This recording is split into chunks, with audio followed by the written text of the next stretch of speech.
Anomaly, the biggest Counter-Strike YouTuber, a balaclava man who I know for over 10 years. Personally met him in Russia and Dubai, and he is the main reason I started doing YouTube in the first place. But does being a #1 CS YouTuber also means that he is good at the game? Welcome to my new show, The Blind Analytics, where we're gonna be analyzing games of famous streamers and YouTubers to rate their playstyle and see if we can learn something new from them. I'd really appreciate you watching the entire video and let me know in the comments if I should continue and who do you want to see in the next episodes. Let's begin. Currently, Anomaly has over 8,000 hours in Counter-Strike on his main account. He reached a rank of Global Elite multiple times in CSGO, also me and him successfully completed the Global in All Game Modes challenge, and in Counter-Strike 2 his highest rank was 22,000 Premier rating, which is considered to be a top 1% of the player ratings in the world. Those stats are slightly below average, but that could be because he's not motivated to play the game properly because of its current state. Also, before making this review, Anomaly asked me to tell you guys that 99% of his games he's playing on autopilot and trade/buy skins a lot on his second monitor while playing.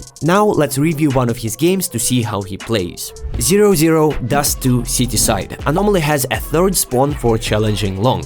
Instead of doing that, he goes lower tunnel and doesn't find any contact towards upper. His teammate makes a kill in mid, and you can clearly see the bomb being dropped in top mid. It's a 4 vs 4, and the best decision here would be to go lower and group up with his teammates to hold the bomb. Instead of doing that, he pushes all the way to T-spawn. One of the Ts hears the steps but doesn't punish Ludwig for his aggression. The rest of the Ts went long and died. It was a very risky move by Anomaly, and stuff like that would never work against better players. If you're pushing tunnels, you need to have the closest spawn to mid, and once you're in lower, you need to listen for steps to make a decision. If enemies are rushing B, make a call and then you can challenge them. If not, you can call your mates to focus on A side. 1-0. Anomaly has a spawn for holding mid. He buys an MP9, a smoke and a molly that he instantly uses. The smoke covers Ts from holding the push, and a molly doesn't allow them to swing early from barrels. After that, a little bit clumsy movement and bad positioning leads to him and his teammate dying. In CS2, pushing and shooting while running with SMGs is very powerful. But in this exact situation, everything could have been played way better if him and his teammate would have just challenged the opponents together and didn't stop running and shooting. 1-1. Anomaly has a good spawn for challenging long, but instead of that he buys a deagle without armor and comes as a second player on B side. What they're doing here is called a bait setup, where one person is trying to bait opponent's attention and the second one is hiding in order to catch them off guard and make easy kills. I'm just kidding, he keeps staying AFK because he's trading skins on a second monitor. After teammates gave info about enemies taking long, he decides to take a lunch break from trading and finally play the game for a little bit. Now T's threw a really bad smoke here, and from the minimap you can clearly see that his mate is on short, so T's can only come from long, and you can be almost 99% sure that not all of them cross to side, and you can definitely try to challenge someone crossing, especially since you still haven't seen the bomb. But instead of that, Ludwig decides to rotate short, then watches his teammate fight, then eats a nade just like his 6,000 calories breakfast. By the way, T's actually went B with the bomb, so if Anomaly stayed AFK for the entire round, he probably would have made more impact. Next round, and another spawn for long support or short take. Never mind. He buys a smoke and a flash, smokes top mid, but the flash is completely unnecessary since it's way too early. He spots one T and finally demonstrates us why he deserves to be on the rank he is. But right after that, all of the awareness is gone and he gets killed by a T who clearly was expecting a push. Here we go, our first buy round and a spawn for taking long. M4, second armor, molly and a smoke, but instead of taking long he goes mid, smokes it, throws a bad and a very early molly for short and challenges mid. Makes a kill and for some reason keeps staying in mid and shooting through the smoke. Ideally, you don't need two people holding mid, especially when it's smoked.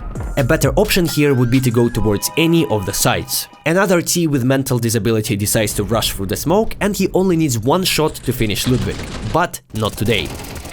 With low HP, Anomaly decides to play it safe, and after a T player shows himself on short, he makes a good decision to throw a molly there. Next round he has another spawn for taking long, but instead of that we see the same set of utility and a pretty late mid aggression with a shift pick. Because of a good crosshair placement he makes a pretty easy kill, and here is multiple T's stepping in lower. Instead of holding it he tries to go for a clip and a one tap and then misses a very easy opportunity to refrag his mate. His another teammate who pushed long makes a kill on a guy lower. Another T player throws a flash that Ludwig hears, but unfortunate timing leads to his death. Next round he has a spawn for holding mid and he makes a good decision of buying a sniper rifle. But the problem here is that for some unknown reason his mate, who should have went B, is still in spawn. A player with good awareness would have noticed that and tried to adjust to that by coming towards B to prevent a potential B rush to an empty site. Instead of that, Anomaly challenges mid and finds a kill.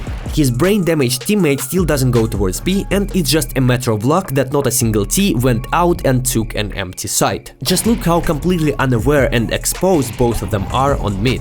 Finally, a T player takes Anomaly's mate to spectator mode and he instantly commits a refrag. The info about the last T player was given. Last time he showed himself on long, and the best decision in this exact situation would be to play together from city spawn, where an AWP holds long cross and the rifle holds mid/big cross, but it's premiere, so no one cares. Finally, Anomaly remembers that B site exists and decides to throw a smoke there and then looks into that smoke. Before we continue, let me introduce today's video partner, Skin Club. But you have to be 18 plus to play on a site. They're one of the biggest case opening sites out there with instant withdrawal system. They got daily cases to open, lots of fun game modes to choose from, and a huge variety of deposit methods. I played on a site myself, and as you can see, I managed to profit in a matter of seconds. After that, I tried my luck in case battles where I instantly won in a 2 vs 2. And then, I withdrew my skins and immediately got them in my inventory.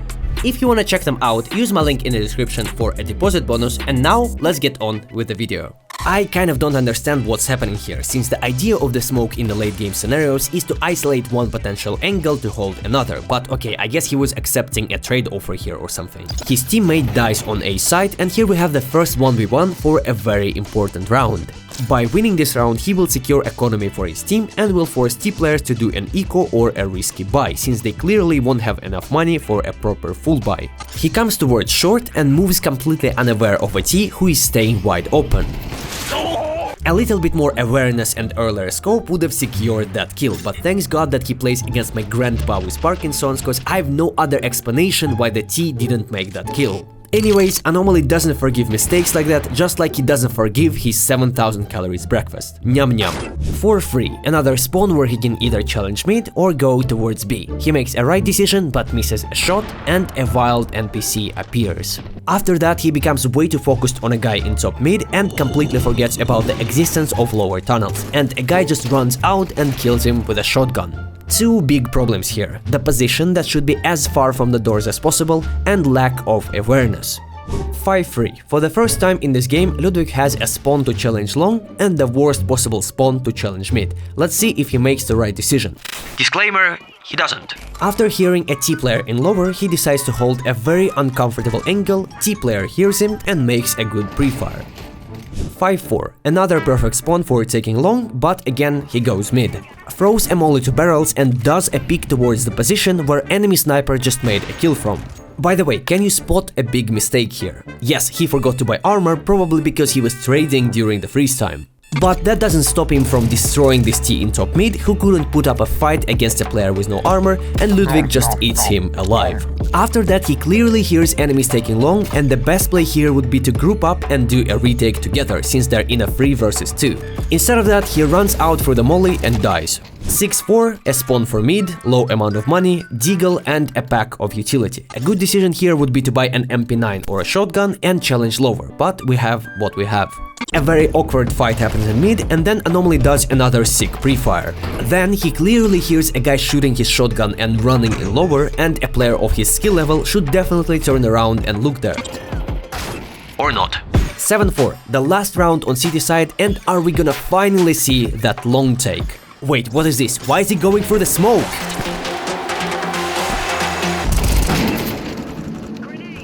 T-side time. On piece around, Ludwig buys a molly and 2 flashes. He drops those flashes for his teammate to utilize that spawn, and I guess that the Molotov was originally intended for car, but they make kills there even without it. I think a smoke here would be a way better option, since even after taking long, it's very difficult to cross to site against USPs, while you can safely smoke deep city or cross after taking long. Anyways, they easily take this round, and I really like this idea with utility.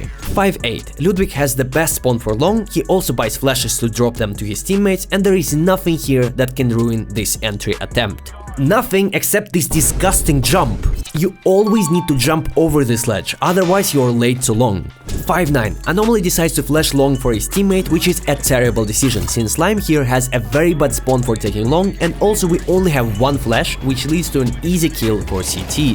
After that he goes short, throws a set of utility and makes a pretty good pick, gets smoked and does an unpredictable play that leads to a highlight.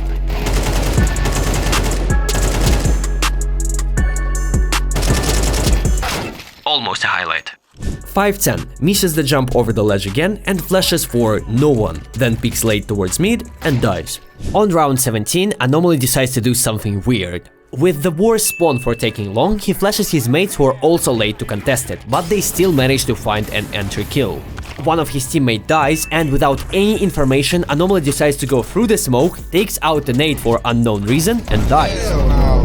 6-11. His teammates decide to do an A split from short and long, but Anomaly decides to catch a rotation from B, throws a city smoke to cover himself from A players, and actually commits towards B site. He clears the site and asks the bomb carrier to rotate since the site is free. The bomb is being planted and he hears a clueless T making steps, which leads to an easy kill. He noticed one city player throwing a smoke and knows about his position, and then hears another city player coming from mid to window, which leads to this. 18 rounds into the game, he makes the first solo play that actually wins his team a round. Mid-round aggression, good usage of the smoke to cover himself, good call for the bomb rotation, and perfect adjustments to the sound and information on the map. Well played. Next round, Anomaly tries taking short with his teammates, one of them dies and he commits a refrag and a bonus kill on a lost CT player. After that he almost kills another CT in mid, and two of his teammates die from a guy who pushed long. He is left in a 1 vs 3, and now he has 100% info about 2 CT players on the map.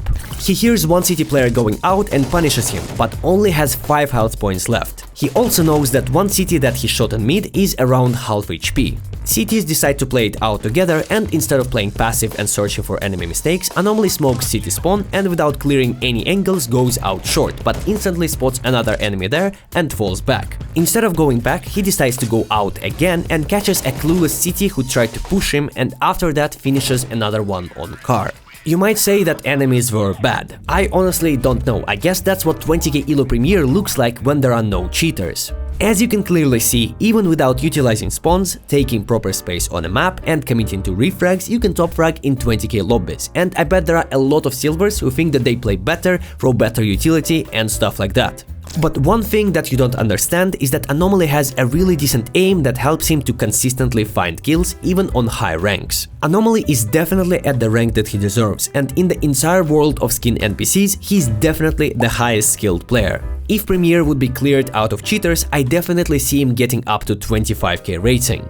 He probably can reach a face at level 10 if he wanted to, but of course that means that he would have to learn a lot of things about the game. But he's obviously not interested in playing the game on higher levels of competition, which is completely understandable. I'd be glad to know your opinion about it. I also wanted to review some of the games that he played on his stream, but that video ended up being pretty long even after the first game.